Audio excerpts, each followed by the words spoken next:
ঘৃণা, প্রেম, রেগে যাওয়া, মান ভাঙানো, ভুলে যাওয়া, এই সকল অনুভূতি মানুষের জীবনে অত্যন্ত গুরুত্বপূর্ণ। মানুষের এই অনুভূতিগুলো না থাকলে মানুষ একটা যন্ত্রের থেকে বেশি আর কিচ্ছু নয়। কিন্তু এই অনুভূতি আপনি ভুল দিকে চালিত করলে এরাও আপনাকে আর মানুষের মতো বাঁচতে দেবে না। যদি ঘৃণার কথা বলেন, যদি আপনি কোনো ব্যক্তিকে ঘৃণা করেন, সেটা কেন? ব্যক্তিকে ঘৃণা করবেন কেন? ঘৃণা করুন তার স্বভাবগুলিকে, সেই স্বভাবগুলিকে যা সেই ব্যক্তিকে অপ্রিয় করে তুলছে।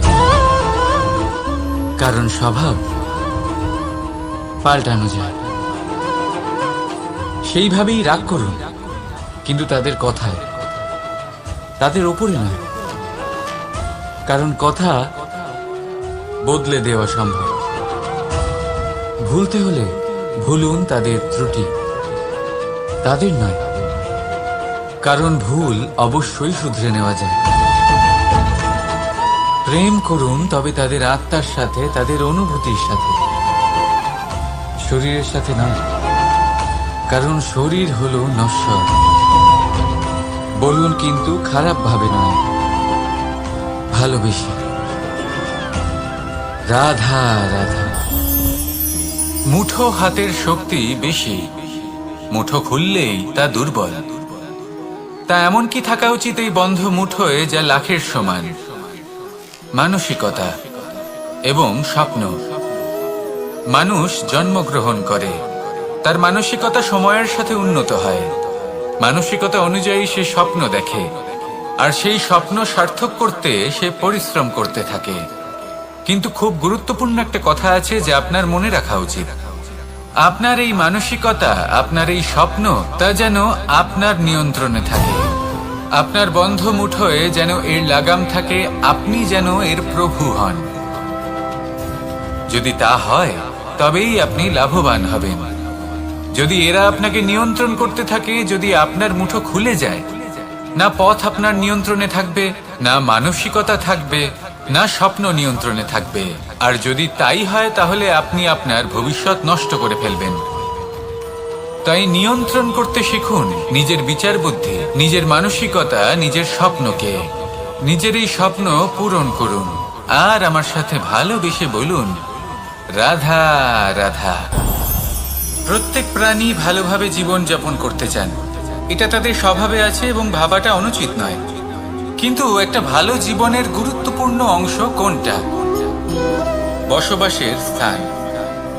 সেই স্থান যেখানে আমরা জীবন অতিবাহিত করি। এবার মানুষ ভাবতে পারেন যে একটা ভালো বাসস্থানের অর্থ কি? সেই স্থান যেখানে সহজে জল পাওয়া যায়, যেখানে শুদ্ধ বায়ু পাওয়া যায়, যেখানে আনাজ উৎপন্ন হয়। এটা জীবনযাপনের জন্য পর্যাপ্ত বটে, কিন্তু ভালো জীবনযাপনের জন্য আরো একটা কথা আপনাকে বুঝতে হবে। সাধু, জ্ঞানী, পণ্ডিত ব্যক্তি, এই সকল মহাপুরুষ, এনাদের যে বাসস্থান তা অত্যন্ত বিশেষ হয়। এখানে এক ধরনের বিশেষ ইতিবাচক শক্তি থাকে। এমন একটা স্থান যেখানে দেবতারাও বিচরণ করেন। জীবন আমরা সবাই যাপন করি, কিন্তু জীবনের উদ্দেশ্য শুধুমাত্র জীবন যাপন করা নয়। জীবনের উদ্দেশ্য হল মুক্তি লাভ করা। আর এই সকল সাধু, জ্ঞানী, পণ্ডিত ব্যক্তি, এই সকল মহাপুরুষ আপনাকে মুক্তির পথে নিয়ে যেতে পারেন। কারণ এরা হলেন সেই মহাপুরুষ যারা নিজেদের অন্তরের বিকার, অহংকার, ক্রোধ, বিদ্বেষ, এই সকল দোষগুলিকে ত্যাগ করেছেন, এদের উপর বিজয় লাভ করেছেন। এমনই একজন ব্যক্তি আপনাকে মুক্তির পথে নিয়ে যেতে পারে। প্রয়োজন হলো শুধুই এনাদের চিনতে পারা, এদের কথা বুঝতে পারা এবং এদের দেখানো পথে চলা। যদি আপনি এটা করতে পারেন, তাহলে এই মন প্রফুল্ল হয়ে বলবে, রাধা রাধা। বিগত দিনের কিছু কথা মনে পড়ে গেল। এক অদ্ভুত ঘটনা যা অমূল্য শিক্ষা দিয়ে যেতে পারে। বিষয় হলো যক্ষের সাথে যুধিষ্ঠিরের কথোপকথন। একবার যক্ষ যুধিষ্ঠিরকে জিজ্ঞেস করলেন, ওনাকে বললেন যে আমার কিছু প্রশ্নের উত্তর যদি আপনি দিতে পারেন, তাহলে আমি আপনার বাকি ভ্রাতাগণকে আবার জীবিত করে তুলব। সেগুলোর মধ্যে খুব গুরুত্বপূর্ণ আর কঠিন একটা প্রশ্ন ছিল, এই সংসারে সব থেকে শ্রেষ্ঠ আশ্চর্য কোনটি? এই প্রশ্ন আমি আপনাকে জিজ্ঞেস করছি।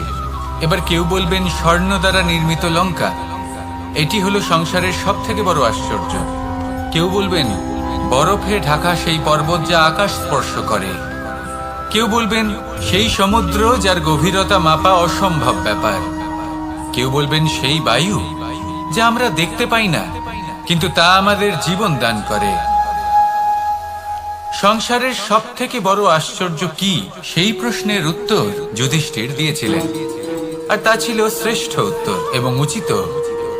উনি বলেছিলেন যে সংসারে প্রতিদিন কোনো ব্যক্তি জন্ম লাভ করেন আর কোনো ব্যক্তি মৃত্যুও লাভ করেন। এবার এই কথাটা সবাই জানেন, সবাই বোঝেন যে যখন জন্মেছি তখন কোনো একদিন আমিও অবশ্যই মৃত্যু লাভ করব। এবার যখন এই কথা প্রত্যেকটা মানুষ জানেন, তখন কেন প্রত্যেক মানুষ এই চিন্তায় থাকেন, এই নিয়ে কষ্ট পান, এই নিয়ে ব্যাকুল হয়ে থাকেন যে উনি একদিন মৃত্যু লাভ করবেন, তার থেকে দূরে পালাতে চেষ্টা করেন? বলেন যে আমি মৃত্যু লাভ করতে চাই না। কেন? যেখানে কোনো না কোনো দিন এটা অবশ্যই হবে। এ হলো ব্রহ্ম সত্য। এই যে ব্যাকুলতা, এই ভয়, এই যন্ত্রণা, এই চিন্তা তার মনকে বাঁচতেই দেয় না, এই জীবন অনুভবই করতে দেয় না। সেই জন্য এই চিন্তা, ব্যাকুলতা, ভয় এসবের কি লাভ? কোনো লাভ নেই। সেই জন্য যতক্ষণ জীবনযাপন করছেন প্রত্যেক মুহূর্ত যেন শ্রেষ্ঠ হয়, আনন্দময় হয়, প্রেমের দ্বারা পরিপূর্ণ হয়, সেই চেষ্টা করুন। চেষ্টা করুন যাতে আপনি যে কাজ করছেন তার দ্বারা যেন অন্যের মঙ্গল হয়। এই প্রচেষ্টাই আপনার জীবনকে প্রসন্নতা আর প্রেম দ্বারা ভরিয়ে তুলবে। এই মন সুপ্রসন্ন হয়ে বলবে রাধা রাধা। এই পুকুর দেখছেন আপনি? বাচ্চা, বৃদ্ধ, যুবক, যাকেই আমি জিজ্ঞেস করব এটা কি, সবার উত্তর সেই একই হবে। উত্তর তখনই বদলাবে যখন প্রশ্ন এটা হবে যে আপনি এই পুকুরে কি করতে চান। কেউ বলবে আমি এমনি এর পাড়ে বসে এই জল স্পর্শ করে ঠান্ডা হাওয়ার আনন্দ অনুভব করতে চাই। কেউ বলবে আমি এই পুকুরে সাঁতার কাটতে চাই। কেউ বলবে কাগজের নৌকা বানিয়ে আমি এতে ভাসিয়ে দিতে চাই।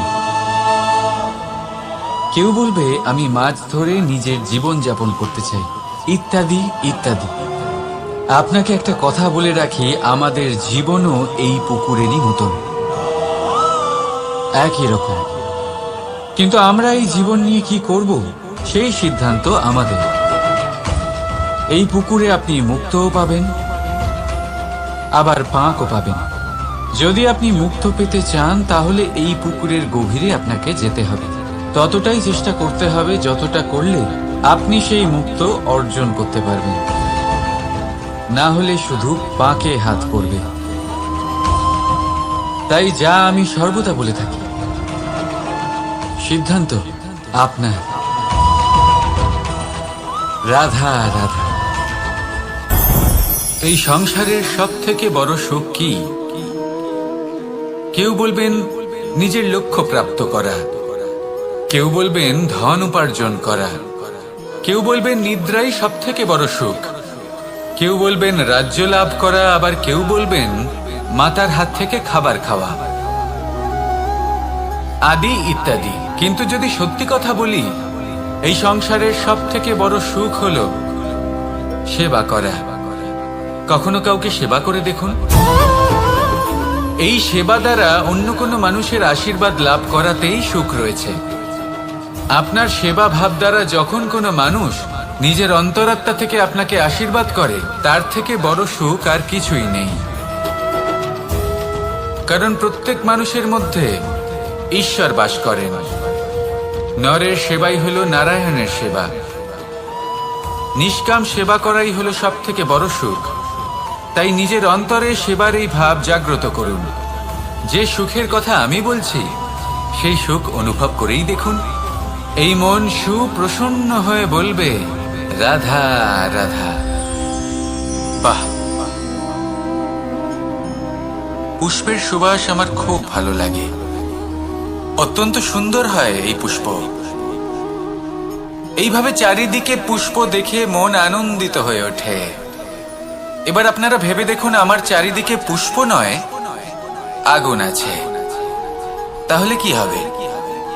আমার শরীর কি জ্বলে যাবে না? অবশ্যই জ্বলবে। শরীরকে কি আগুনের তাপ সহ্য করতে হবে না? অবশ্যই সহ্য করতে হবে। এটাই হলো প্রকৃতির নিয়ম। এই নিয়ম কিন্তু আমরা সবাই জানি, কিন্তু আমাদের মধ্যে বেশিরভাগ মানুষ এই বিভ্রান্তি নিয়ে বাঁচি যে এই যে প্রকৃতির নিয়ম, তা আমার ওপর প্রযোজ্য নয়। তা কিন্তু নয়। আমাদের চতুর্দিকে এই যে নিসর্গ রয়েছে, আমরা তার কতটা ক্ষতি করি সেটা একবার ভেবে দেখুন।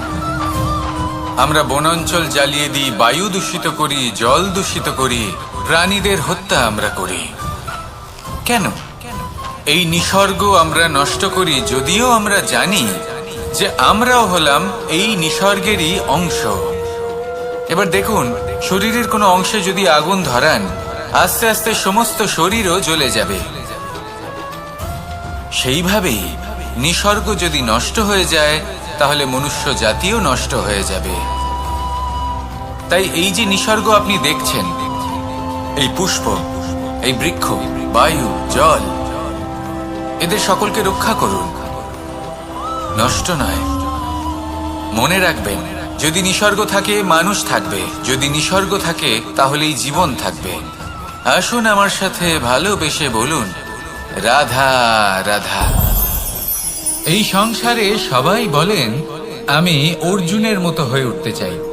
সবাই চায় যে তারাও যেন অর্জুনের মতো গান্ডীব লাভ করে। তারাও চায় যে তাদেরকেও মহাদেব এসে পশুপতি অস্ত্র দান করবেন। তারাও এটাই চায় মহাভারতের মতো মহাসংগ্রামে বিজয়ী হতে। কিন্তু সবাই ভুলে যান যে অর্জুন যা হতে পেরেছিলেন সবকিছুই অর্জন করেছিলেন। যদি আপনিও অর্জুনের মতো গান্ডীব লাভ করতে চান, তবে আপনাকেও তার মতোই শ্রেষ্ঠ কাঠ নির্বাচন করতে হবে। সেই কর্ম আপনাকেই করতে হবে। তার প্রত্যঞ্চা যাতে তীব্র হয়, তার জন্য আপনাকে সর্বশ্রেষ্ঠ দড়ি খুঁজে বের করতে হবে। আপনার বাণ যাতে ঘাতক হয়, সেই জন্য আপনাকে নতুন নতুন ধাতু খুঁজে বের করতে হবে। সেই শিক্ষা আপনাকে লাভ করতে হবে, তবেই আপনার ইচ্ছে পূর্ণ হবে। অর্জুন হওয়া বড়ই সরল, যদি আপনি কিভাবে অর্জন করতে হয় তা জানেন। শুধুমাত্র স্বপ্ন দেখেন যারা, তারা কখনোই অর্জন করতে পারবেন না। কিন্তু যদি কেউ অজ্ঞাতবাস ভোগ করতে পারে, যদি কেউ লাক্ষাগৃহ থেকে পালিয়ে বাঁচতে পারে, যদি কেউ কঠোর তপস্যা করতে পারে, প্রতীক্ষা করতে পারে এবং পরিশ্রম করতে পারে, তাহলে সে অর্জুন অবশ্যই হয়ে উঠবে। যদি আপনি অর্জুন হয়ে উঠতে চান, তাহলে কর্ম করতে শিখুন আর আমার সাথে ভালোবেসে বলুন, রাধা রাধা। জীবন থাকলে লক্ষ্য অবশ্যই থাকবে। যদি লক্ষ্য থাকে, তার পথ অবশ্যই থাকবে। যদি পথ থাকে, তাহলে বাধা অবশ্যই থাকবে। আর এর উপরেই নির্ভর করে যে আমরা জীবনে সফল হব না অসফল, পুরস্কারের ভাগীদার হব নাকি তিরস্কারের। মনে করুন, আপনাকে একটা কাজ করতে হবে, আপনাকে পর্বত আরোহণ করতে হবে, আর সেই পথের ঢাল আপনাকে একাধিকবার ফেলে দেবে। পাথর আপনাকে একাধিকবার আহত করবে। এই অবস্থায় কি করবে? সাধারণ মানুষ বেছে নেয় প্রতিশোধ। সেই পর্বতকে নষ্ট করে দেওয়ার চিন্তা ভাবনা করে, তার ভিতকে নড়িয়ে দেওয়ার কথা ভাবে সেই মানুষ। কিন্তু পর্বতকে তো কেউ নষ্ট করতে পারে না। তাই অসফল হওয়ার সাথে সাথে কুখ্যাতিরও ভাগীদার হয়ে যায় সে। দ্বিতীয় পথ হলো পরিবর্তন। যদি আপনি সেই পর্বত ভাঙার পরিবর্তে তাতে সোপান তৈরি করেন, তাহলে আপনিও সেই পর্বতে উঠতে পারবেন অন্য কেউও তাতে উঠতে পারবে, আগামী প্রজন্মও তাতে উঠতে পারবে, আর সেই আগামী প্রজন্ম সর্বদা আপনার সুনাম করবে। তাই জীবনে প্রতিশোধ নয়, পরিবর্তন বাছুন। বদলা নয়, বদল বেছে নিন। আপনার বাধা আপনার বন্ধু হয়ে যাবে। রাধা রাধা। সমস্ত মানুষের জীবন কিছুটা সমান হয়। মানুষ জন্মগ্রহণ করে, তারপর চলতে শেখে, জীবনে এগিয়ে চলে, বার্ধক্য লাভ করে, তারপর সমাপ্ত হয়ে যায়। কিন্তু সেই ব্যক্তিরা কারা যারা প্রকৃত অর্থে মনুষ্য জীবন যাপন করেন? এনারা হলেন সেই ব্যক্তি যারা পড়ে গেলেও আবার উঠে দাঁড়ানোর চেষ্টা করেন, নিজের ভেঙে পড়া অস্তিত্বকে আগলে নিয়ে আবার একটা আকার দেওয়ার চেষ্টা করেন, ভগ্ন আশাকে আবার একটা নতুন দিশা দেন। অসফল হওয়ার পরেও থামেন না, আবার এগোতে থাকেন। অসফল হওয়ার পরে যদি আপনি থেমে যান তাহলে সাফল্য আপনার সামনে অপেক্ষা করে, কিন্তু আপনি তা দেখতে পান না। তাই জীবনের সংঘর্ষে অংশগ্রহণ করতে শিখুন। জীবনের সংঘর্ষ থেকে পালাবেন না। আসুন আমার সাথে ভালোবেসে বলুন, রাধা রাধা। একবার একটা শেয়াল বনে বিচরণ করছিল। ও একটা ছোট্ট শাবক দেখতে পেল। ও ভাবলো, আজ একেই আমি খাবার হিসেবে গ্রহণ করব। আশেপাশে দেখলো কেউ দেখছে না, তো কেউ ছিল না, আর সেই শাবকের ওপর আক্রমণ করলো, যা হলো একটা ঘোর অপরাধ। বনের নিয়ম অনুসারে আপনি কখনোই শাবকের উপর আক্রমণ করতে পারেন না। তারপর এই খবরটা যখন রাজা সিংহ জানতে পারলেন, সভার আয়োজন করলেন। কিন্তু সেখানে শেয়াল বলল, আমি তো এরকম কিছু করিনি। কিন্তু যদি আপনি এরকম বলেন, কোনো প্রমাণ দিন, এর কোনো সাক্ষী আছে? তখন রাজা সিংহ পেঁচাকে ডেকে পাঠালেন, যে সেই মুহূর্তে বৃক্ষের শাখার ওপর বসেছিল। সে সব কিছু দেখেছিল। পেঁচা সব সত্যি কথা বলল, আর শেয়ালকে মৃত্যুদণ্ড দেয়া হলো। এবার এই কাহিনী আমি আপনাকে কেন শোনালাম?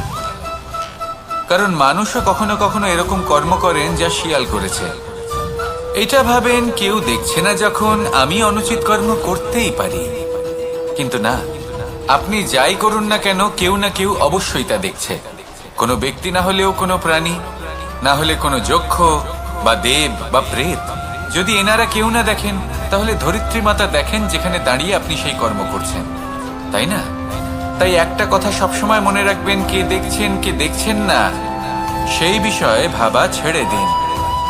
এটা খুব সহজ কথা। আপনি যদি উচিত কর্ম করেন, উচিত ফল পাবেন। যদি অনুচিত কর্ম করেন, তাহলে আপনি অনুচিত ফল অবশ্যই পাবেন। সেই জন্য উচিত পথে চলতে থাকুন, উচিত কর্ম করতে থাকুন, আর আমার সাথে ভালোবেসে বলুন, রাধা রাধা। আপনি কখনো কোনো বাজকে নিজের বাসা বানাতে দেখেছেন? এই বাজ যখনই কোনো বাসা বানায়, তখন উঁচু গাছের ডালে বা কোনো পর্বতের শিখরে বাসা বানায়, অনেক উচ্চতায়। আর সেখানে তার সন্তানও জন্মগ্রহণ করে। যখন এই সন্তানেরা জন্মায়, তখন এই বাজ খুবই ভালোবেসে এবং খুব সাবধানে এদের পালন পোষণ করে। নিজের ঠোঁট দিয়ে তাদের ঠোঁটে খাবার পরিবেশন করে। কিন্তু যেই সেই সন্তানেরা হৃষ্টপুষ্ট হয়ে যায় এবং সেই কথা বাজ নিজে বুঝতে পেরে যায়, সেই বাজ নিজেই সেই বাসা ছিন্ন ভিন্ন করে দেয়। সেই সন্তান যাদের সবেমাত্র ডানা গজিয়েছে, কিভাবে উঠতে হয় তারা জানে না, সেই সন্তানগুলিকে উচ্চতা থেকে ঠেলে দেয়। সেই সন্তান প্রথমে ভয়ভীত হয়ে যায়। তারা সামনে মৃত্যুকে দেখতে পেয়ে ভয়ের কারণে তাদের ডানা ঝাপটাতে থাকে, আর সেই প্রক্রিয়াতেই সেই সন্তানগুলি উড়তে শুরু করে দেয়। এবার এই ঘটনায় আমরা কি শিক্ষা পেতে পারি? এটাই, যদি আপনি মাতা পিতা হন, তাহলে নিজের সন্তানকে অবশ্যই স্নেহ করুন, কিন্তু তাদেরকে নিজের আঁচলের তলায় বেঁধে রাখবেন না। যদি আপনি চান আপনার সন্তান জীবনে উন্নতি করুক, তাহলে নিজের মুঠো থেকে তাদের স্বতন্ত্র করে দিন। এই সংসারে সংঘর্ষ করতে দিন। সেই সন্তান নিজেই বুঝতে পারবে যে জন্মের সময় পাওয়া ডানা কি করে ব্যবহার করতে হয়। আর আপনার চোখের সামনে আপনার সন্তান এই আকাশে উড়তে থাকবে। তাহলে আসুন আমার সাথে ভালোবেসে বলুন, রাধা রাধা। সংসারে সবচেয়ে পবিত্র মানা হয় গঙ্গা জলকে। কখনো ভেবে দেখেছেন কেন? কারণ গঙ্গা জলের আবির্ভাব অত্যন্ত শুদ্ধ হয়, তার জন্ম শুদ্ধ হয়, যেখান থেকে তার শুরু সেটাই শুদ্ধ হয়। আর শুরুটা শুদ্ধ হওয়া অত্যন্ত আবশ্যক।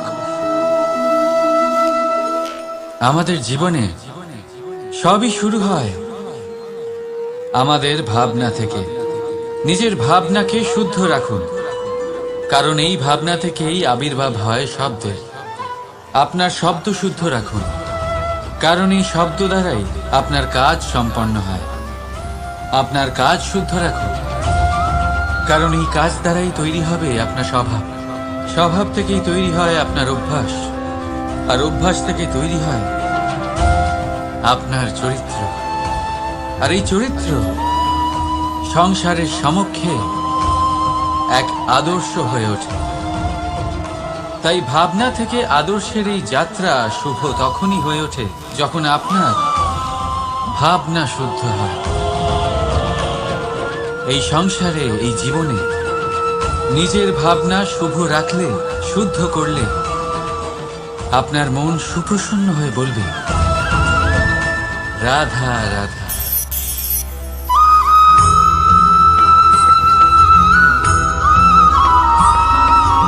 বসন্ত ঋতু, এই সময় মন আনন্দে ভরে থাকে।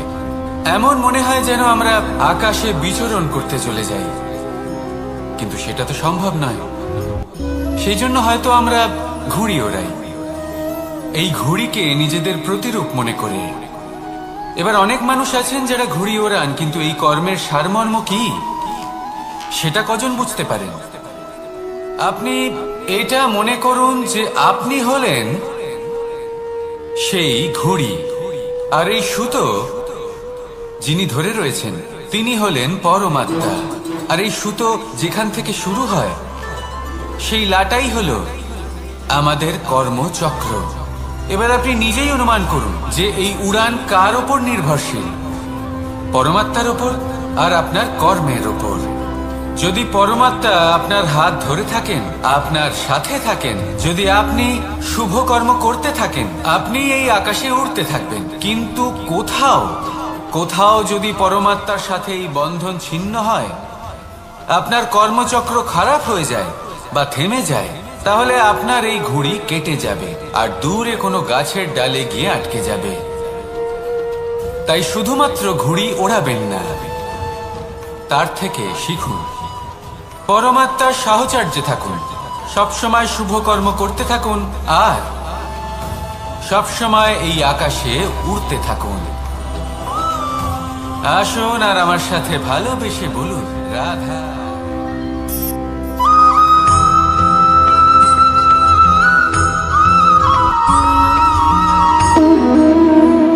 সম্পর্ক হলো আমাদের জীবনের একটি আধার। কিছু সম্পর্ক এমন যা আমরা জন্মসূত্রে লাভ করি, যেমন পরিবার, মা, বাবা। কিছু সম্পর্ক আছে যা আমরা জীবনে অর্জন করে থাকি, তা সে প্রেমের হোক, স্নেহের হোক বা বন্ধুত্বের। এই সকল সম্পর্ক লাভ করার বা গড়ে তোলার 5টি ধাপ রয়েছে। প্রথম ধাপ, কোনো ব্যক্তির সাথে আলাপ হওয়া, তার সাথে কথা বলা বা তাকে দেখা। দ্বিতীয় ধাপ, সে ব্যক্তিকে আমাদের ভালো লাগা। তৃতীয় ধাপ, আমাদের এটা চাইতে শুরু করা যে জীবনে এই ব্যক্তি যেন আমাদের বন্ধু হন, আমাদের জীবনে থাকে, বা আমাদের কাউকে ভালোবেসে ফেলা। আর এটা আমাদের ভাবা বা চাওয়া যে সেই ব্যক্তি যেন আজীবন আমার সাথে থাকেন, আমার জীবনে আমার সাথী হয়ে। চতুর্থ ধাপ, লাভ করা। এবার এই ধাপটি অনেক মানুষের পক্ষেই খুবই সরল হয়, বড়ই সরলভাবে নিজেদের সঙ্গীকে লাভ করে থাকে। কিছু মানুষের জন্য এই ধাপ অত্যন্ত কঠিন হয়ে থাকে। অনেক প্রতিকূল পরিস্থিতির উপর জয়লাভ করে তারা সঙ্গীকে লাভ করেন, কিন্তু লাভ অবশ্যই করেন। এরপরে আসে পঞ্চম, অন্তিম এবং সব থেকে গুরুত্বপূর্ণ ধাপ।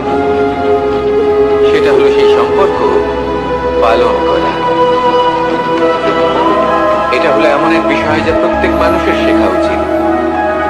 যদি ব্যক্তি নিজের জীবনে সম্পর্ক রক্ষা করতে শিখে যান, তবে প্রত্যেক সম্পর্ক তার জীবনকে স্বর্গ করে তুলবে। আসুন আর আমার সাথে ভালোবেসে বলুন, রাধা রাধা।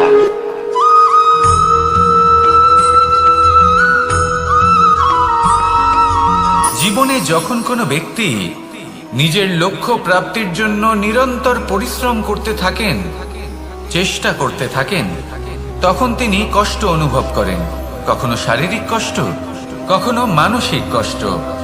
এবার উনি এটা ভাবতে থাকেন যে আমি কি উচিত করছি নাকি অনুচিত করছি। কারণ অন্যদিকে এমন একজন ব্যক্তিও আছেন যিনি একদমই পরিশ্রম চেষ্টা করছেন না। তিনি মদিরা পান করেন, বিলাসিতায় জীবন কাটান, অলস প্রকৃতির হয়ে ওঠেন, নিদ্রাতে বিলীন হয়ে থাকেন আর ভাবেন যে তিনি সুখ লাভ করছেন। কিন্তু এরকম কেন হয়? কারণ যখন আমরা সৎ পথে থাকি, উচিত পথে চলি, লক্ষ্য প্রাপ্ত করার জন্য চেষ্টা করতে থাকি, তখন আমাদের ভেতরে থাকা নেতিবাচক শক্তি এবং পাপ এই দেহকে ত্যাগ করে দেয়।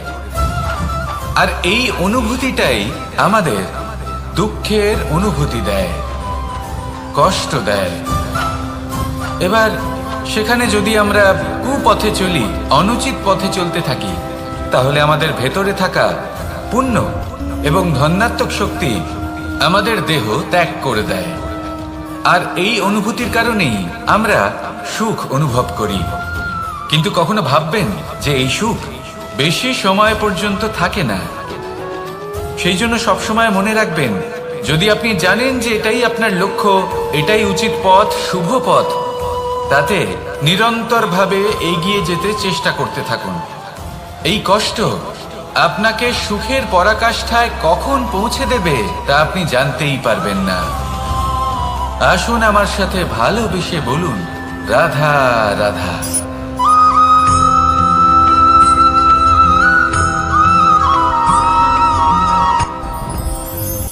সাথী, সাথী এই শব্দটির ব্যাখ্যা কে কিভাবে করে? মিত্র, সখা, বন্ধু। কিন্তু অর্থ একটাই, তিনি যিনি আপনার সঙ্গী হন আর তিনি যার সাথী আপনি হন। এবার সব থেকে বড় প্রশ্ন হলো এটাই যে তিনি কে হতে পারেন যাকে আপনি আপনার সাথী বলে মেনে নিতে পারেন, নিজের সখা, নিজের মিত্র, নিজের বন্ধু মেনে নিতে পারেন। আপনার সাথী হলেন তিনি যিনি দুঃখের সময় আপনার পাশে থাকবেন, আপনার হাত ধরে থাকবেন। আপনার সাথী হলেন তিনি যার হাত আপনি নিজের সুখের দিনে ধরে থাকবেন। সেই সাথীরই হাত ধরুন যিনি দুঃখে সবসময় আপনাকে সাহায্য করার জন্য তৎপর হয়ে থাকেন, আপনার পাশে থাকেন, আর যাকে সুখের দিনে আপনি আপনার সাথে রাখতে পারেন। আর যখন আপনার সাথে আপনার এই সাথী থাকবে, তখন আপনি এটা বুঝবেন যে যখন জীবনে দুঃখ আসে, তখন এই দুঃখ কমে যায়, সবার মধ্যে ভাগ হয়ে যায়। আর যদি তখন সুখ আসে, তাহলে সেটা সবার উপস্থিতিতে আরো বেড়ে যায়। এটাই হলো প্রেম, এটাই হলো ভালোবাসা, এটাই হলো সঙ্গ। যেমন সম্পর্ক আমার আর রাধার মাঝে। তাহলে আসুন আর আমার সাথে ভালোবেসে বলুন, রাধা রাধা।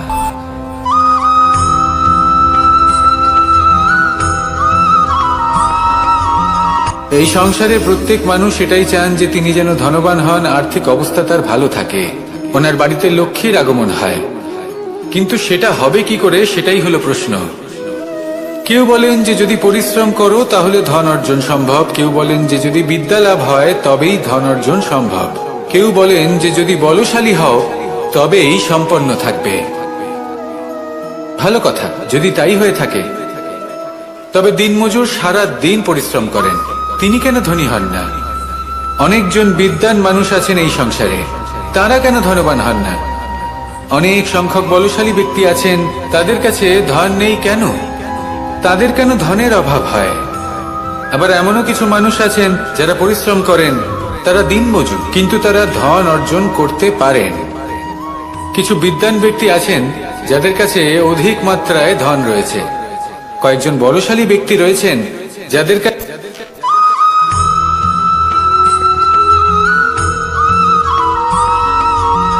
পঞ্চতত্ত্বের মধ্যে দ্বিতীয় তত্ত্ব হল ধরণী, ভূমি, যাকে আমরা ধরণী মাতা বলি। এই ধরণী ধৈর্য ধারণ করে, আর এর উপরেই আমাদের সমগ্র সংসার নির্ভরশীল। কারণ এই ভূমি সহ্য ক্ষমতা রাখে, এর সহ্য ক্ষমতা হলো অপরিসীম। সন্তান যতই আঘাত প্রদান করুক না কেন, প্রেম পূর্বক সহ্য করে, আর তার বদলে অমূল্য রত্ন প্রদান করে। সন্তান যদি হাল চালায়, তাহলে তার বদলে তাকে অন্ন প্রদান করে। এটাই হলো ধরনী। এবার এর থেকে আমরা কি শিক্ষা পেতে পারি? এটাই যে কারোর জন্য কিছু করা বা কাউকে কিছু দেওয়া মনে কোনো কামনা ছাড়াই।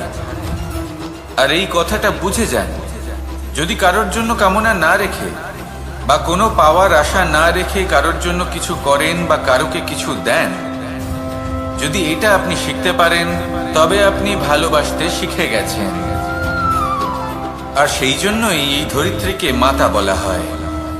কারণ মাতা শুধু উনি নন যিনি গর্ভে সন্তানকে ধারণ করেন, মাতা তো উনিও যিনি জীবন বাঁচতে শেখান, যিনি জীবন বাঁচার উদাহরণ প্রদান করেন। তাহলে ধরনীর থেকে এই নিঃস্বার্থ ভাব শিখুন, নিঃস্বার্থ ভালোবাসা শিখুন, আর এই ভালোবাসার সাথেই বলুন রাধা রাধা।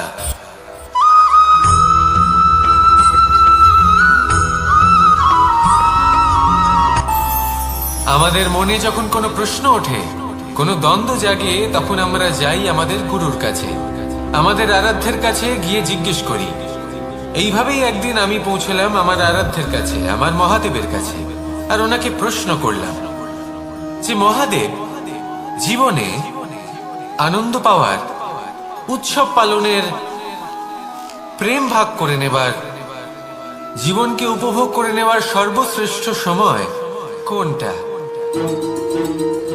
মহাদেব হাসলেন আর উনি বললেন, জীবনে উৎসব পালনের সব থেকে শ্রেষ্ঠ দিন হলো মৃত্যুর ঠিক আগের দিনটা। প্রেম ভাগ করে নেওয়ার সব থেকে শ্রেষ্ঠ মুহূর্ত হলো মৃত্যুর ঠিক আগের মুহূর্ত। জীবনকে উপভোগ করে নেওয়ার সর্বশ্রেষ্ঠ প্রহর হলো মৃত্যুর এক প্রহর পূর্বে। তখন আমি চমকে গেলাম। আমি বললাম, কিন্তু মহাদেব, মৃত্যু তো অনিশ্চিত, আমরা জানিও না কবে আমাদের মৃত্যু হবে। মহাদেব আবার হাসলেন। উনি বললেন যে যদি আমরা এভাবে জীবন কাটাই যে আমরা জীবনের প্রত্যেক দিন, প্রত্যেক মুহূর্ত, প্রত্যেক প্রহর শেষ বলে মনে করি, তাহলে আমাদের সমস্ত জীবন আনন্দের সাথেই অতিবাহিত হবে। কি বলেন?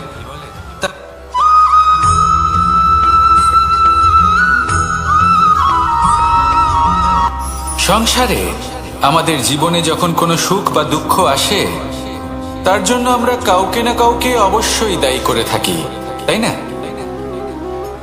এই ব্যক্তি আমাদের সাথে এরকম কাজ করেছেন, তাই আমার সাথে এমন হলো। ওই ব্যক্তি যদি এমনটা না করতেন, তাহলে আজ আমি ওই স্থানে পৌঁছতে পারতাম। সবই আপনার দৃষ্টিভঙ্গির ওপর নির্ভরশীল। আর যদি আপনার দৃষ্টিভঙ্গি এমন হয়, তাহলে তা অনুচিত। সত্যি কথা বলতে, এই সংসারে ভিন্ন ভিন্ন ধরনের মানুষ আছে। এটা আপনার উপর নির্ভর করছে কিভাবে তাদের স্বাগত জানাবেন। একবার ভাবুন, আমি আমার দুটো হাত সামনে নিয়ে এলাম, দুটো মুঠো খুলে দিলাম। দুই প্রকারের মানুষ আসবেন, কিছু না কিছু দিয়ে যাবেন। এই মুঠো যদি আমি বন্ধ করে দিই, তাহলে না কেউ আমাকে কিছু দিতে পারবে, না আমার কিছু যাবে আসবে। নিশ্চয়ই বুঝতে পারছেন এই দুই ধরনের ব্যক্তি কারা এবং তারা কি দিয়ে যান। আমি যদি নিজের মুঠো খুলে দিই, তাহলে কিছু ভালো মানুষ আসবেন, আমাকে আনন্দ, সন্তুষ্টি, জ্ঞান প্রদান করে যাবেন, ভালো অভিজ্ঞতা দিয়ে যাবেন। কোনো খারাপ ব্যক্তি যদি আসেন, তাহলে তিনিও খারাপ অভিজ্ঞতা দেবেন, যার থেকে আমি শিক্ষা লাভ করব। এই সব কিছু আমি লাভ করতে পারি। মুঠো যদি বন্ধ করে রাখি, তাহলে আমি কিছুই পাবো না। দেখুন, এই সংসারে প্রত্যেকের জীবনে এইরকম। প্রত্যেকের জীবনে সবকিছুই আছে, ভালো খারাপ দুই মানুষই আছে। ভালো অভিজ্ঞতা আছে, খারাপ অভিজ্ঞতা আছে। নির্ভর করছে আপনার উপর যে আপনি কি করবেন, এনাদের স্বাগত কিভাবে জানাবেন, কার থেকে কি বুঝবেন, কি শিখতে পারবেন, আর কোন দৃষ্টিভঙ্গি নিয়ে অগ্রসর হবেন। এটাই নির্ধারণ করবে যে আপনার জীবন কেমন হবে। আসুন আমার সাথে ভালোবেসে বলুন, রাধা রাধা।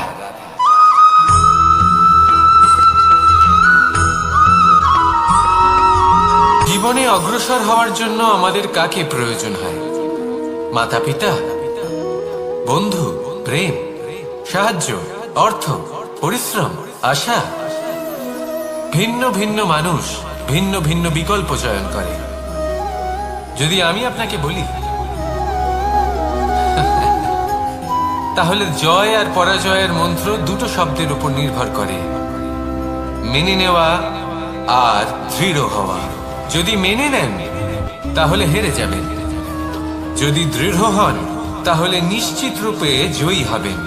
যদি কখনো আপনি ক্লান্ত হয়ে ওঠেন, আপনি দুঃখী হন, পুরোপুরি ভেঙে পড়েছেন, তখন মেনে নেবেন না যে আপনি ভেঙে পড়েছেন, নয়তো হেরে যাবেন। তখন উল্টে স্থির করবেন যে যাই হয়ে যাক না কেন, আমি জয়ী হবই। আর আপনি দেখবেন যে জয় নিশ্চিত রূপে আপনার কাছেই আসবে। তাহলে এই কথা মনে রাখবেন আর আমার সাথে ভালোবেসে বলবেন, রাধা রাধা।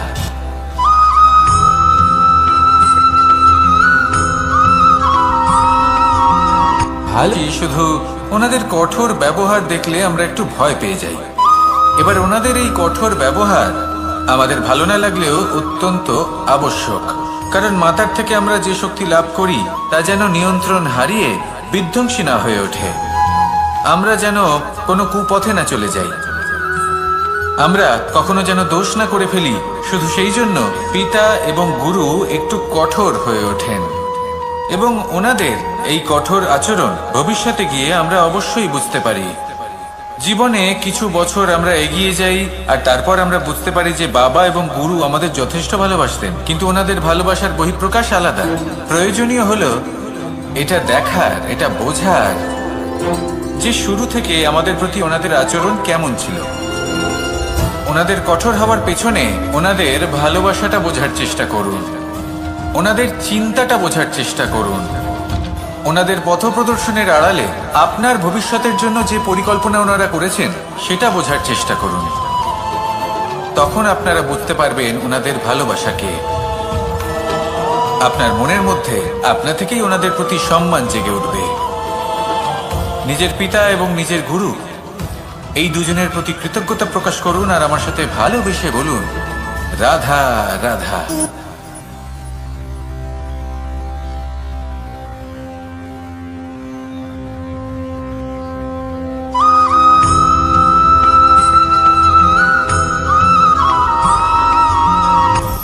আপনি কখনো পর্বতের শিখরে উঠেছেন? আপনি দেখতে পাবেন পর্বতের পদতলে প্রচুর সুন্দর ফুল রয়েছে, সবুজ বনানী রয়েছে। যত আপনি উপরে উঠতে থাকবেন তত ফুল কমতে থাকবে, সবুজ বনানী কমতে থাকবে। আরো কিছুটা উপরে উঠলে কাঁটা জাতীয় গাছ দেখতে পাবেন, শুকনো গাছ দেখতে পাবেন। আরো যদি উপরে ওঠেন তাহলে পাষাণ দেখতে পাবেন। আরো উপরে উঠলে হিমখণ্ড দেখতে পাবেন। এই যে পর্বত, তা মনুষ্য জীবনের সব থেকে উত্তম উদাহরণ। মানুষ যখন সাফল্যের শিখরে পৌঁছতে চান, মহানুভবতার শিখরে পৌঁছতে চান, পথে যত আস্তে আস্তে উপরে উঠতে থাকেন ততই ভৌতিক বস্তু তার থেকে বিচ্ছিন্ন হতে থাকে। যদি তিনি সেই ভৌতিক বস্তুগুলি ত্যাগ না করতে পারেন তাহলে কখনোই সেই স্থানে পৌঁছতে পারবেন না।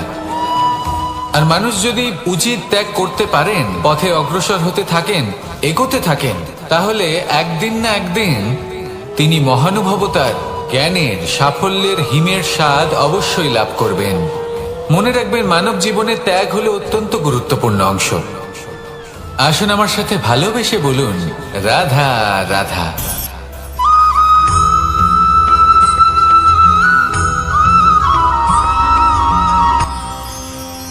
মানুষ তার জীবনে দুই ধরনের পরিস্থিতিকে খুব ভয় পায়। এক, কোনো কারণবশত কারোর সামনে নত হওয়া। দুই, কোনো কারণে নিজের চরিত্র থেকে, নিজের মূল্যবোধ থেকে বিচ্যুত হওয়া। এবার কেন হয় এরকম যে কথায় কথায় কারোর সামনে নত হতে হয়? কেন বারংবার নিজের চরিত্র থেকে চ্যুত হতে হয়? এরকম কেন হয়? এটা তখনই হয় যখন আমাদের শিক্ষা এবং মূল্যবোধের অভাব থাকে। যদি মানুষের মধ্যে প্রকৃত শিক্ষা থাকে তাহলে এই সংসারে কোনো সময় এবং কারোর সামনেই নত হওয়ার কোনো প্রয়োজন নেই। যদি মানুষের মধ্যে মূল্যবোধ থাকে তাহলে তাকে নিজের মূল্যবোধ বা চরিত্র থেকে বিচ্যুত হতে হয় না, তা সে যাই হয়ে যাক না কেন। কোনো বালককে যদি জন্ম থেকেই সুশিক্ষার অধিকারী করা হয়, শিক্ষিত করা হয়, মূল্যবোধের অধিকারী করা হয়, তবে সে এই সংসারে এমন কর্ম করবে যাতে সে নিজেকে, নিজের পরিবারকে, সমগ্র সমাজকে গর্বিত করতে পারে। শিক্ষা লাভ করুন, মূল্যবোধ লাভ করুন এবং আমার সাথে ভালোবেসে বলুন, রাধা রাধা।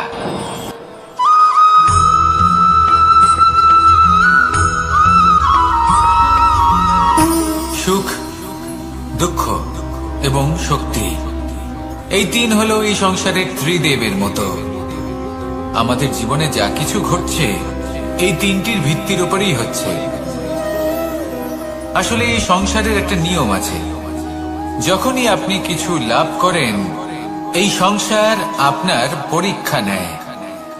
এটা জানার জন্য আপনার পরীক্ষা নেয় যে আপনি যা কিছুই লাভ করেছেন আপনি কি আদৌ সেটার যোগ্য কিনা। ঠিক সেইভাবেই এই সুখ, দুঃখ এবং শক্তি আপনার পরীক্ষা নিয়ে থাকে। যখন সুখ আসে তখন সে আপনার পরীক্ষা নেয় যে আপনার মধ্যে অহংবোধ জাগ্রত হয়নি তো। যদি অহংবোধ চলে আসে তাহলে সুখ সেখানেই সঙ্গ ত্যাগ করে। দুঃখ আপনার ধৈর্যের পরীক্ষা নিতে থাকে, আর যদি আপনার মধ্যে ধৈর্য না থাকে তাহলে এটা আপনাকে আরো বেশি দুঃখের গভীর অন্ধকারে ঠেলে দেবে। সেখানে শক্তি পরীক্ষা নেয় আপনার বিনম্রতার। যদি আপনি বিনম্র না হন তাহলে হয় এই শক্তি আপনার সঙ্গ ত্যাগ করবে, নয় এই শক্তি বিনম্রতার অভাবে আপনার পতনের কারণ হতে পারে। এই সংসারে যে কোনো ব্যক্তি যিনি এই পরীক্ষায় উত্তীর্ণ হয়ে থাকেন এই জীবনে তিনি সাফল্য লাভ করেন।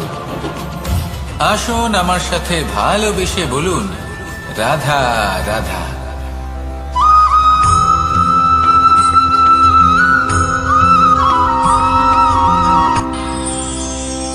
আমরা সবাই সূর্যকে সম্মান কেন করি? কারণ আমরা জানি যে সন্ধেবেলা যখন সূর্যাস্ত হবে তখন শুধুমাত্র অন্ধকার বাকি থাকবে। ঠিক কিছুটা এরকমই হয় আমাদের মাতা পিতাও, যিনি আমাদের জন্ম দেন, আমাদের ভরণ পোষণ করেন, আমাদের বড় করেন, আমাদের প্রেম প্রদান করেন। কখনো কখনো তাদের মুখ থেকে কটু কথা নিঃসৃত হয়, আমাদের দুঃখ হয়, কিন্তু তখন আমাদের এটা বোঝা উচিত এগুলি নিঃসৃত হচ্ছে আমাদেরই মঙ্গলের জন্য। যেমন সূর্যদেব, উনিও উত্তাপ দিয়ে থাকেন আমাদেরই মঙ্গলের জন্য, যাতে ফসল পাকতে পারে, যাতে জল বাষ্প হয়ে মেঘ হতে পারে, বৃষ্টি হতে পারে, আর এই সংসারে নিরন্তর জলের প্রবাহ থাকে। আমাদের মাতা পিতা, তাদের কঠোর আচরণ, তাদের কঠোর অনুশাসনের পেছনে লুকিয়ে থাকে ওনাদের ভালোবাসা। আমাদের তা বুঝতে হবে, সসম্মানে ওনাদের গ্রহণ করতে হবে। কারণ ঠিক সূর্যাস্তের পরে যেমন চতুর্দিক অন্ধকারচ্ছন্ন হয়ে যায়, তেমনি আমাদের জীবন থেকে যখন আমাদের মাতা পিতা চলে যায় তখন আমাদের জীবনেও শুধু এবং শুধুমাত্র অন্ধকারই ছেয়ে থাকে। সেই জন্য নিজের মাতা পিতাকে সম্মান করুন, ওনাদের ভালোবাসা প্রদান করুন। এই মন আর এই জীবন প্রসন্ন হয়ে বলবে, রাধা রাধা।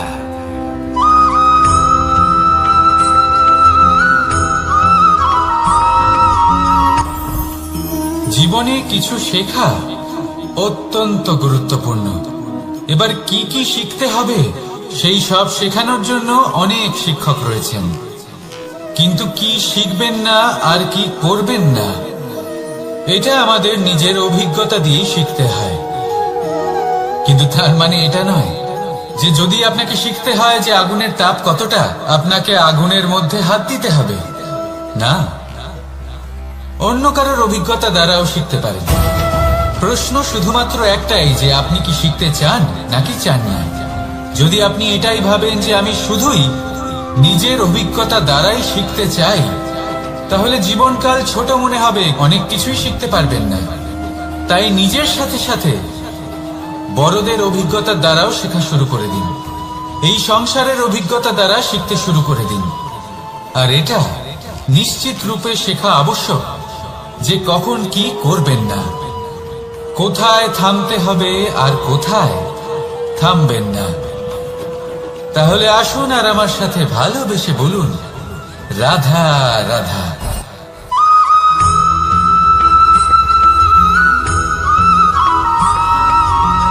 এই সংসারে সব থেকে বেশি কোমল বস্তু হলো রেশম। এই রেশম এতটাই কোমল হয় যে এর পুরো একটা থান শুধুমাত্র একটা হাতে ধরা সম্ভব। কখনো ভেবে দেখেছেন এই রেশম কিভাবে হয়? একটি কীট তার লালার দ্বারা উৎপন্ন হয়। এই কীট সেই রেশমকে পাক দিতে থাকে, পাক দিতেই থাকে আর আস্তে আস্তে তার মধ্যেই জড়িয়ে পড়ে।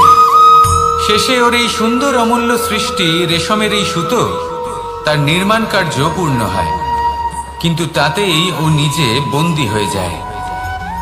নিজেরই মায়াজালের এই বন্দী গৃহে নিজেই ফেঁসে যায়। এবার এই সুতোকে ব্যবহারযোগ্য করে তোলার জন্য এই কীটগুলিকে এই কবচের সাথেই ফুটন্ত জলে ফেলে দেওয়া হয়। এই সংসারে যদি আমাদের স্বপ্ন এই সংসারের দুঃখ হরণ করার জন্য, এই সংসারে সুখ বিতরণ করার জন্য হয়, তবেই আমাদের প্রগতি সম্ভব। যদি আমাদের এই স্বপ্ন শুধুই আমাদের এবং আমাদের স্বার্থ সিদ্ধির জন্য হয়, তাহলে এই স্বপ্ন আমাদের অন্ধ করে দেবে, আমাদের অন্ধকারের পথে নিয়ে যাবে, আর আমরাও সেই কীটের মতো হয়ে যাব। নিজেদেরই মায়াজালে আমরা নিজেই ফেঁসে যাব, আর শেষে আমরা যদি কিছু লাভ করি তা হবে একাকিত্ব, অন্ধকারময় মৃত্যু। তাই স্বপ্ন অবশ্যই দেখুন, কিন্তু এমন ভাবে স্বপ্ন দেখবেন না যে তার এই বন্দিগৃহে আপনি নিজেই ফেঁসে গেলেন। স্বপ্ন দেখুন পরোপকার।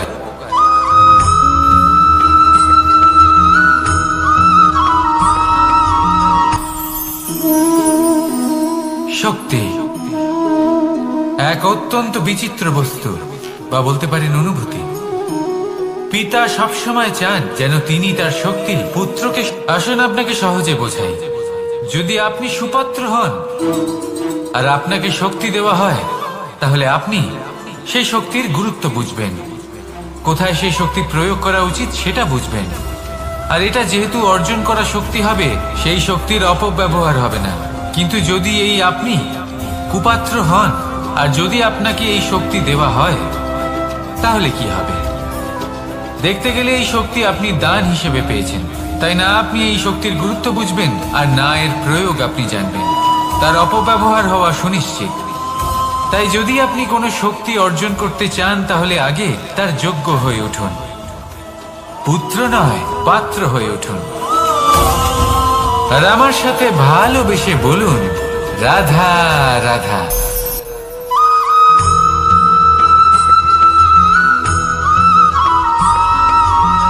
এই সংসারে প্রত্যেক মানুষ এটাই চান যে তিনি যেন ধনবান হন, আর্থিক অবস্থা তার ভালো থাকে, ওনার বাড়িতে লক্ষ্মীর আগমন হয়। কিন্তু সেটা হবে কি করে, সেটাই হলো প্রশ্ন। কেউ বলেন যে যদি পরিশ্রম করো তাহলে ধন অর্জন সম্ভব, কেউ বলেন যে যদি বিদ্যা লাভ হয় তবেই ধন অর্জন সম্ভব, কেউ বলেন যে যদি বলশালী হও তবেই সম্পন্ন থাকবে।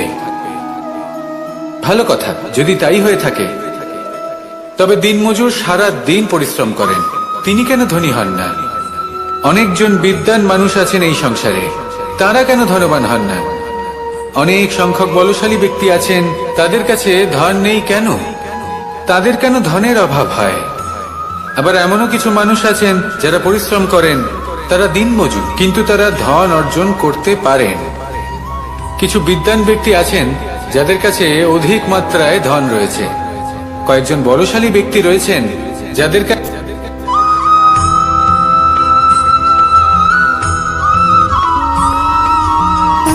সুখ, দুঃখ এবং শক্তি, এই তিন হলো এই সংসারের ত্রিদেবের মতো। আমাদের জীবনে যা কিছু ঘটছে এই তিনটির ভিত্তির উপরেই হচ্ছে। আসলে এই সংসারের একটা নিয়ম আছে, যখনই আপনি কিছু লাভ করেন এই সংসার আপনার পরীক্ষা নেয়। এটা জানার জন্য আপনার পরীক্ষা নেয় যে আপনি যা কিছুই লাভ করেছেন আপনি কি আদৌ সেটার যোগ্য কিনা। ঠিক সেইভাবেই এই সুখ, দুঃখ এবং শক্তি আপনার পরীক্ষা নিয়ে থাকে। যখন সুখ আসে তখন সে আপনার পরীক্ষা নেয় যে আপনার মধ্যে অহংবোধ জাগ্রত হয়নি তো। যদি অহংবোধ চলে আসে তাহলে সুখ সেখানেই সঙ্গ ত্যাগ করে। দুঃখ আপনার ধৈর্যের পরীক্ষা নিতে থাকে, আর যদি আপনার মধ্যে ধৈর্য না থাকে তাহলে এটা আপনাকে আরো বেশি দুঃখের গভীর অন্ধকারে ঠেলে দেবে। সেখানে শক্তি পরীক্ষা নেয় আপনার বিনম্রতার। যদি আপনি বিনম্র না হন তাহলে হয় এই শক্তি আপনার সঙ্গ ত্যাগ করবে, নয় এই শক্তি বিনম্রতার অভাবে আপনার পতনের কারণ হতে পারে। এই সংসারে যে কোনো ব্যক্তি যিনি এই পরীক্ষায় উত্তীর্ণ হয়ে থাকেন এই জীবনে তিনি সাফল্য লাভ করেন। আসুন আমার সাথে ভালোবেসে বলুন, রাধা রাধা।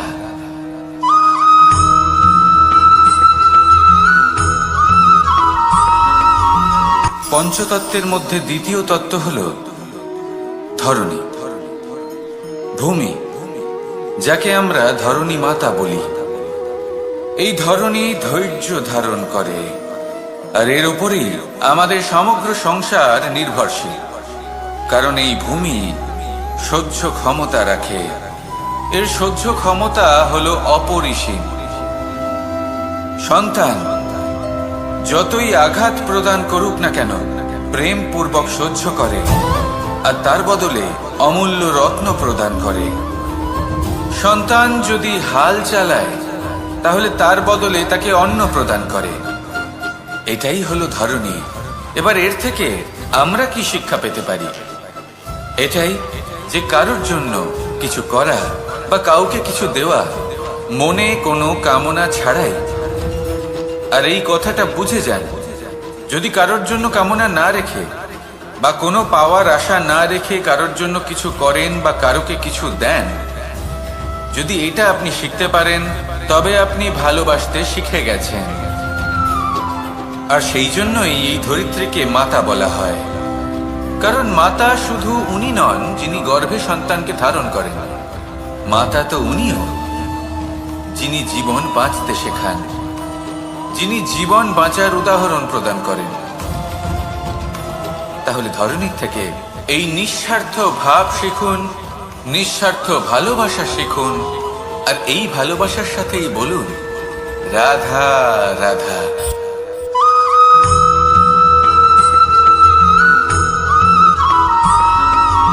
মানুষ জন্মগ্রহণ করে, তার সাথে ভয়েরও জন্ম হয়। ছোটবেলা থেকেই আমাদের মনে কোনো না কোনো প্রকারের ভয় থেকেই যায়।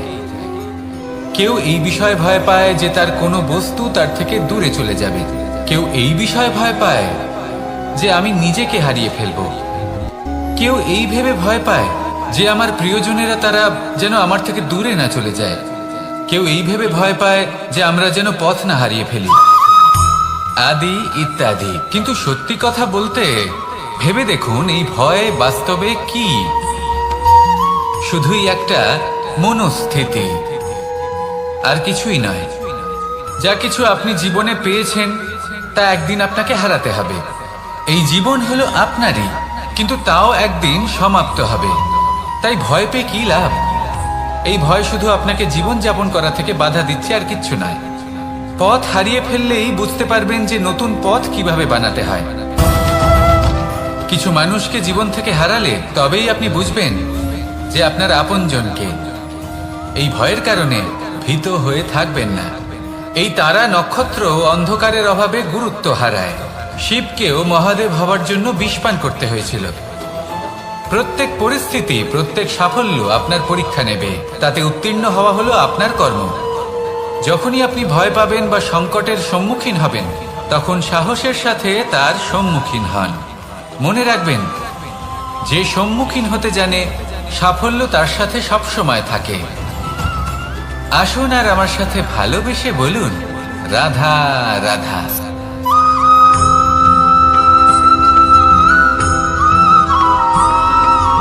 জীবনে অগ্রসর হওয়ার জন্য আমাদের কাকে প্রয়োজন হয়?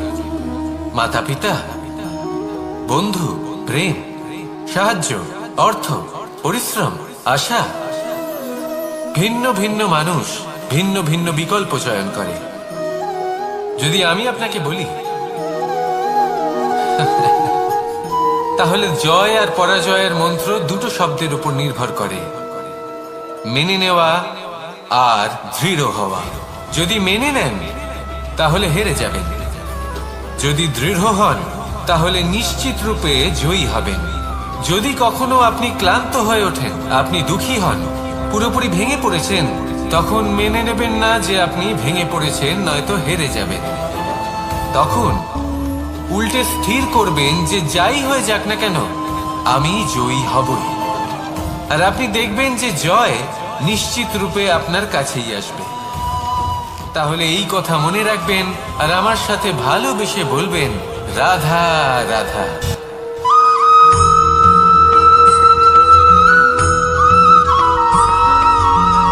এই সংসারে কোনো বস্তু হোক বা ব্যক্তি হোক, তার একার গুরুত্ব কিন্তু খুব বেশি নয়। একটা উদাহরণ হিসেবে বৃষ্টির ফোঁটাকে ভেবে দেখুন। যদি একটি বৃষ্টির ফোঁটা হয় তাহলে তার খুব বেশি গুরুত্ব থাকে না, কিন্তু যখন সহস্র বৃষ্টির ফোঁটা মেঘের মধ্যে দিয়ে ঝরে পড়ে তখন সেটা বর্ষার রূপ ধারণ করে। সেই বর্ষা যা এই প্রকৃতিকে শান্ত করে।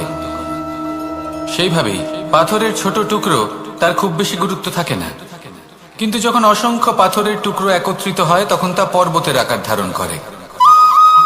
সেইভাবেই কিছু মানুষ যখন একত্রিত হন তখন তৈরি হয় পরিবার, কিছু পরিবার যখন একত্রিত হয় তখন তৈরি হয় সমাজ, যখন অনেক সংখ্যক সমাজ একত্রিত হয় তখন তৈরি হয় রাজ্য।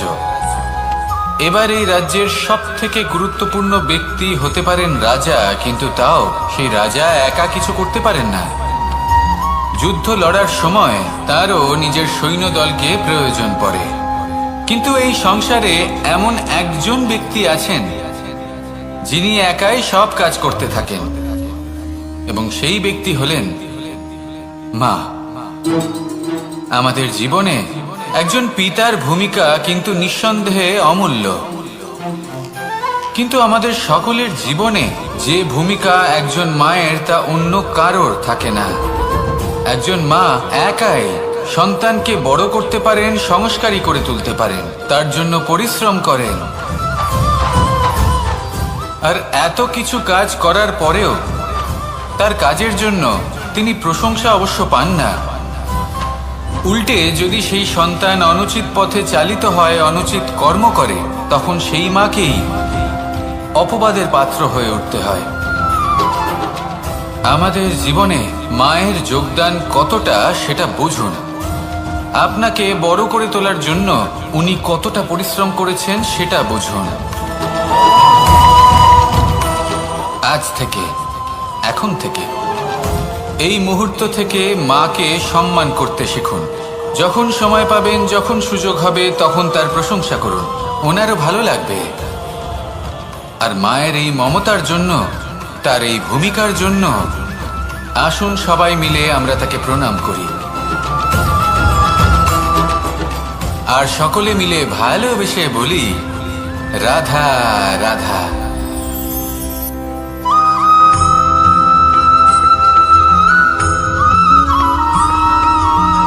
এই সংসারের সব থেকে গুরুত্বপূর্ণ তত্ত্ব কোনটা? প্রথম হলো সময়। জন্ম থেকে মৃত্যু পর্যন্ত এই যে সময়, এটাই তো হলো জীবন।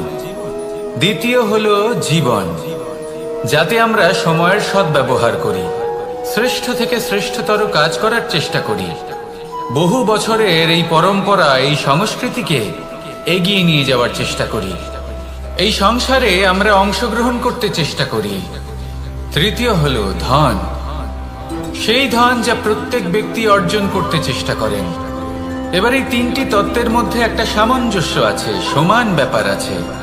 সে ধনই হোক বা সময় হোক বা হোক জীবন, আর সেই সমান ব্যাপার হলো যে যদি আপনি এটা গণনা করতে থাকেন তাহলে তা কমতে থাকে, যদি আপনি এটা ব্যবহার করেন তাহলে তা বাড়তে থাকে।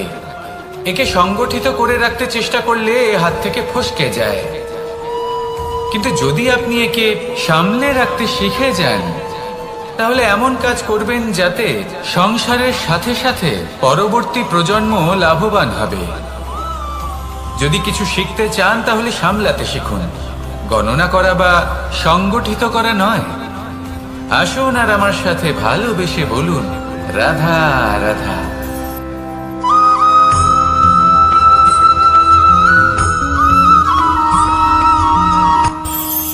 এই সংসারে আমরা প্রকাশ কোথা থেকে পাই? এর উত্তর বড়ই সরল।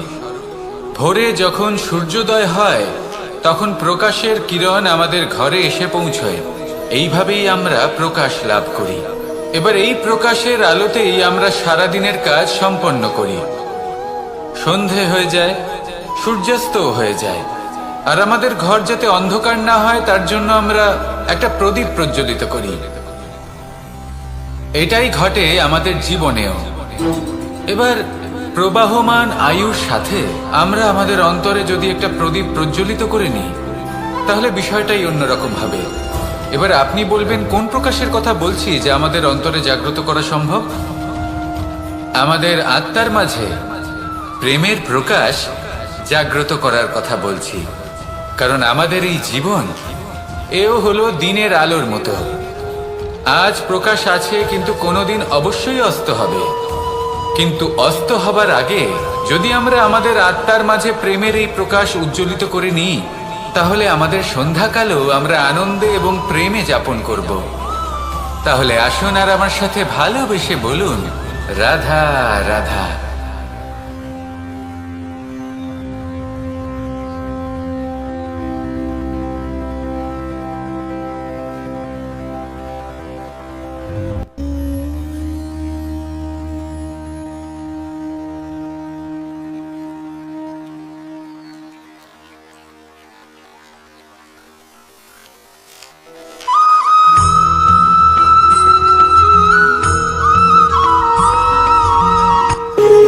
যখন মানুষের মৃত্যু হয় তখন কি হয়?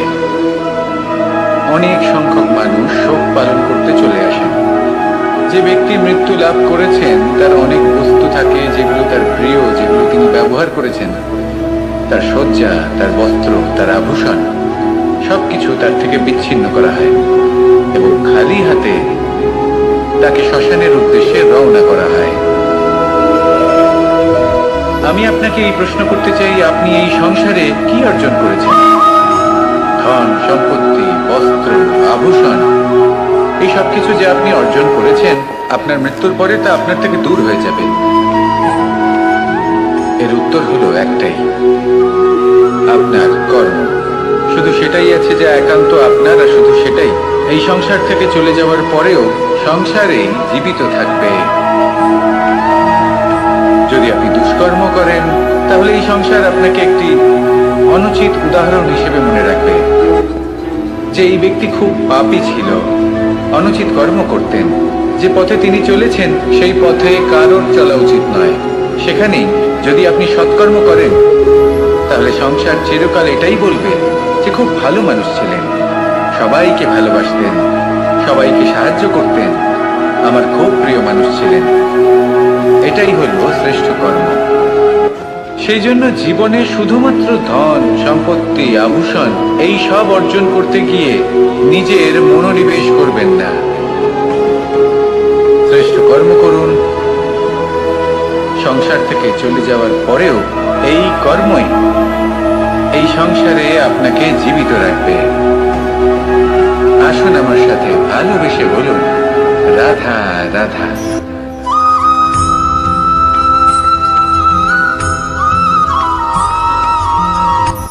এই সংসারে সাফল্য লাভ করার জন্য জ্ঞানের প্রয়োজন হয়, পরিশ্রমের প্রয়োজন হয়, দৃঢ় নিষ্ঠার প্রয়োজন হয়, নিরন্তর চেষ্টা করা প্রয়োজনীয়। কিন্তু আরো কিছু আছে যা অত্যন্ত প্রয়োজনীয় এবং গুরুত্বপূর্ণ। তা হলো ভালো বন্ধু, তাদের থাকা অত্যন্ত প্রয়োজনীয়। যদি ভালো বন্ধু থাকে তাহলে সময় এলে তারা ঢাল হয়ে আপনাকে সুরক্ষা করবেন। সময় এলে অস্ত্রের মতো শত্রুকে সংহারও করবেন। যদি তিনি জ্ঞানী হন, তাদের মধ্যে সদ্গুণ থাকে, তাহলে এই সব গুণ আপনার মধ্যেও প্রবেশ করবে। তাহলে সাফল্যের জন্য ভালো বন্ধু পাওয়া অত্যন্ত প্রয়োজনীয়।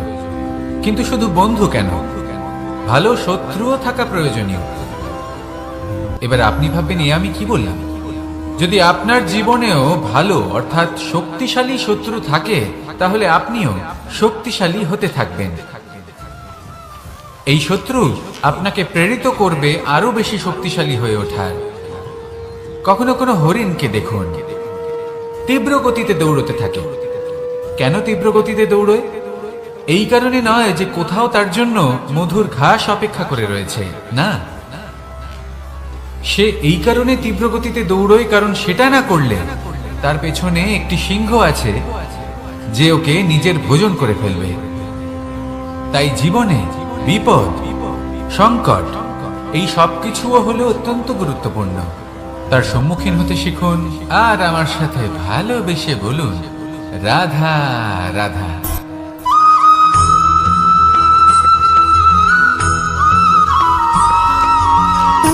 সুখ, দুঃখ এবং শক্তি, এই তিন হলো এই সংসারের ত্রিদেবের মতো। আমাদের জীবনে যা কিছু ঘটছে এই তিনটির ভিত্তির উপরেই হচ্ছে। আসলে এই সংসারের একটা নিয়ম আছে, যখনই আপনি কিছু লাভ করেন, এই সংসার আপনার পরীক্ষা নেয়। এটা জানার জন্য আপনার পরীক্ষা নেয় যে আপনি যা কিছুই লাভ করেছেন, আপনি কি আদৌ সেটার যোগ্য কিনা। ঠিক সেইভাবেই এই সুখ, দুঃখ এবং শক্তি আপনার পরীক্ষা নিয়ে থাকে। যখন সুখ আসে তখন সে আপনার পরীক্ষা নেয় যে আপনার মধ্যে অহংবোধ জাগ্রত হয়নি তো। যদি অহংবোধ চলে আসে তাহলে সুখ সেখানেই সঙ্গ ত্যাগ করে। দুঃখ আপনার ধৈর্যের পরীক্ষা নিতে থাকে, আর যদি আপনার মধ্যে ধৈর্য না থাকে তাহলে এটা আপনাকে আরো বেশি দুঃখের গভীর অন্ধকারে ঠেলে দেবে। সেখানে শক্তি পরীক্ষা নেয় আপনার বিনম্রতার। যদি আপনি বিনম্র না হন তাহলে হয় এই শক্তি আপনার সঙ্গ ত্যাগ করবে, নয় এই শক্তি বিনম্রতার অভাবে আপনার পতনের কারণ হতে পারে। এই সংসারে যে কোনো ব্যক্তি যিনি এই পরীক্ষায় উত্তীর্ণ হয়ে থাকেন, এই জীবনে তিনি সাফল্য লাভ করেন। আসুন আমার সাথে ভালোবেসে বলুন, রাধা রাধা।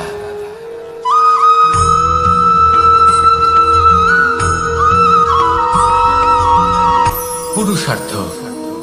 শাস্ত্রে 4 ধরনের পুরুষার্থের কথা বলা হয়েছে। প্রথম হলো ধর্ম। আপনি কি জানেন এই ধর্ম আসলে কি?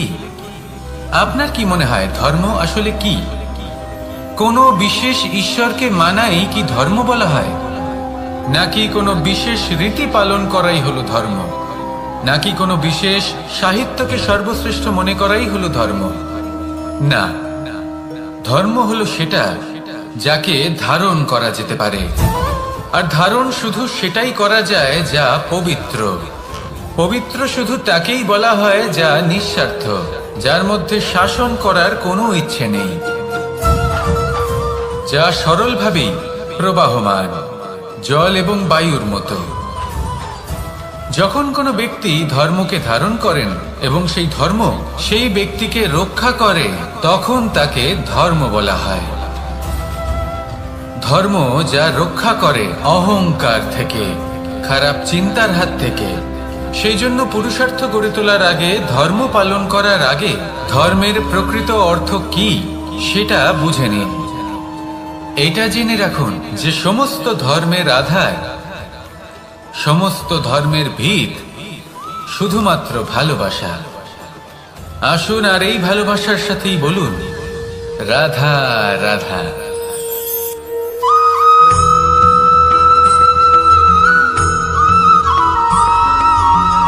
এই সংসারে সব থেকে বেশি কোমল বস্তু হলো রেশম। এই রেশম এতটাই কোমল হয় যে এর পুরো একটা থান শুধুমাত্র একটা হাতে ধরা সম্ভব। কখনো ভেবে দেখেছেন এই রেশম কিভাবে হয়? একটি কীট তার লালার দ্বারা উৎপন্ন হয়। এই কীট সেই রেশমকে পাক দিতে থাকে, পাক দিতেই থাকে, আর আস্তে আস্তে তার মধ্যেই জড়িয়ে পড়ে। শেষে ওর এই সুন্দর অমূল্য সৃষ্টি রেশমের এই সুতো তার নির্মাণ কার্য পূর্ণ হয়, কিন্তু তাতেই ও নিজে বন্দী হয়ে যায়। নিজেরই মায়াজালের এই বন্দী গৃহে নিজেই ফেঁসে যায়। এবার এই সুতোকে ব্যবহারযোগ্য করে তোলার জন্য এই কীটগুলিকে এই কবচের সাথেই ফুটন্ত জলে ফেলে দেওয়া হয়। এই সংসারে যদি আমাদের স্বপ্ন এই সংসারের দুঃখ হরণ করার জন্য, এই সংসারে সুখ বিতরণ করার জন্য হয়, তবেই আমাদের প্রগতি সম্ভব। যদি আমাদের এই স্বপ্ন শুধুই আমাদের এবং আমাদের স্বার্থ সিদ্ধির জন্য হয়, তাহলে এই স্বপ্ন আমাদের অন্ধ করে দেবে, আমাদের অন্ধকারের পথে নিয়ে যাবে, আর আমরাও সেই কীটের মতো হয়ে যাব। নিজেদেরই মায়াজালে আমরা নিজেই ফেঁসে যাব, আর শেষে আমরা যদি কিছু লাভ করি তা হবে একাকিত্ব, অন্ধকারময় মৃত্যু। তাই স্বপ্ন অবশ্যই দেখুন, কিন্তু এমন ভাবে স্বপ্ন দেখবেন না যে তার এই বন্দিগৃহে আপনি নিজেই ফেঁসে গেলেন। স্বপ্ন দেখুন পরোপকারে,